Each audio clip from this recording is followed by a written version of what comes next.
Halo bro, Assalamualaikum warahmatullahi wabarakatuh. Kembali lagi dengan saya Dafan Mulifa di Mulifa Channel.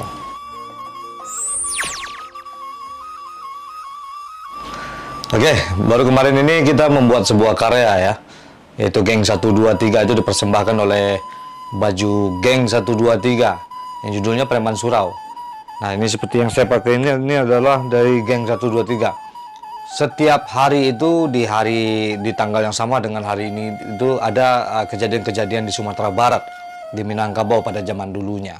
Kita akan mengulik kembali apa saja yang terjadi pada tanggal hari ini, tapi beberapa puluh tahun yang lalu di Sumatera Barat. Seperti sekarang ini yaitu tanggal 26 Agustus ya, tahun 2022. Jadi ada beberapa buah kejadian di tanggal 26 dan 27 Agustus di Sumatera Barat di tahun-tahun yang silam. Oke, apa saja di tanggal hari ini dalam catatan sejarah Minang di masa lalu? Saya akan merangkum ini, ada beberapa kejadian di masa lalu pada tanggal 26 Agustus. Tahun 1945, dua anggota PPKI berangkat menuju Sumatera Barat. Dua anggota Badan Persiapan Kemerdekaan Indonesia, yakni Mr. Tuku Muhammad Hasan, yang ditunjuk jadi gubernur Sumatera, didampingi Dr. Amir yang berasal dari Sawah Lunto, berangkat menuju Sumatera Barat. Mereka berangkat dari Palembang setelah 2 hari sebelumnya sampai di sana dari Jakarta. Nah, di Bukit Tinggi, Hasan bertemu dengan Adi Negoro dan sejumlah tokoh masyarakat.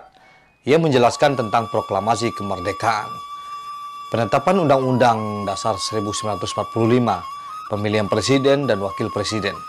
Mereka juga meminta untuk segera mendirikan Komite Nasional Indonesia. Ini sumber dari Mr. Tuku Muhammad Hasan dalam memoir Gubernur Sumatera dari Aceh ke Pemersatu Bangsa tahun 1999 halaman 236. Di tanggal 26 Agustus tahun 1958, pertemuan Nenek Mama di Padang berlangsung. Pertemuan Nenek Mama pimpinan adat selama sehari. 2 hari sebelumnya juga berlangsung pertemuan para ulama. 2 pertemuan itu sama-sama menghimbau tokoh dan pemuda di Sumatera Barat untuk menghentikan PRRI. Nah, sumber ini berasal dari Samdani dalam PRRI, Pemberontakan atau Bukan, tahun 2009. Dr. Brigjen Purnawirawan Safruddin Bahar dalam Etnik, Elit dan Integrasi Nasional pada tahun 2018 halaman 265. Nah, kejadian di tanggal 27 Agustus. Nah, 27 Agustus 1945, tokoh masyarakat dan pemuda di Padang menggelar rapat di Padang untuk menyikapi permintaan pemerintah pusat untuk membentuk Komite Nasional Indonesia atau KNI di daerah.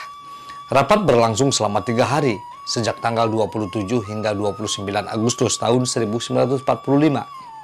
Nah, sumber ini berasal dari Jawatan Penerangan dalam Sumatera Tengah di tahun 1954, halaman 84. 27 Agustus tahun 1946, serangan umum di malam takbiran Idul Fitri 1 Syawal tahun 1365 Hijriah jatuh pada tanggal 28 Agustus 1946 saat situasi Padang dalam genting. Sekutu dan tentara Belanda terus terlibat konflik bersenjata dengan para pejuang di malam takbiran. Pada 27 Agustus 1946, Resimen 3 Harimau Kuranji di bawah pimpinan Letkol Ahmad Hussein menyerang pasukan sekutu atau Nika di Padang, khususnya Simpang Haru, Parak Gadang, Pangkalan Udara, Tabiang, dan Teluk Bayur. Pasukan pejuang bergerak menuju sasaran mulai pukul 10 malam menjelang tengah malam. Pertempuran pun berkobar hingga hari berganti. Nah, sumber ini berasal dari Mestika Z dan Hasril Caniago dalam Ahmad Hussein, Perlawanan Seorang Pejuang tahun 2001, halaman 77. Ahmad Hussein ini memang kolonel yang sangat banyak sekali jasanya untuk Sumatera Barat, untuk perjuangan Sumatera Barat, tapi sayangnya berakhir dengan kisah PRRI. Akhirnya beliau ini mungkin tidak akan sempat untuk menjadi pahlawan di dalam catatan sejarah Indonesia. Tapi bagi kita Sumatera Barat, Ahmad Hussein adalah seorang pahlawan yang semangatnya tidak bisa dipungkiri. Oke bro, itu di tanggal hari ini di tahun yang silam dalam catatan sejarah Minangkabau yang saya bicarakan. Mungkin untuk seterusnya saya akan berbicara seperti ini. Dan jangan lupa jika ingin baju yang saya pakai ini bisa dicek langsung di IG-nya geng123.co, Instagramnya. Jangan lupa di follow. Dan kalau ingin memesan secara distributor, nomor teleponnya ada di deskripsi. Alamatnya ada di PGMTA Tanah Abang, lantai 5, Blok A, nomor 37 sampai 39. Nah, itu geng 123 di sana semua. Oke, kita ketemu di sana ya. Oke, bro, seperti biasanya, semangat Minangkabau. Majulah Minangkabau, majulah Indonesia. Bersama saya Davan Mulifa, selalu di Mulifa Channel. Assalamualaikum warahmatullahi wabarakatuh.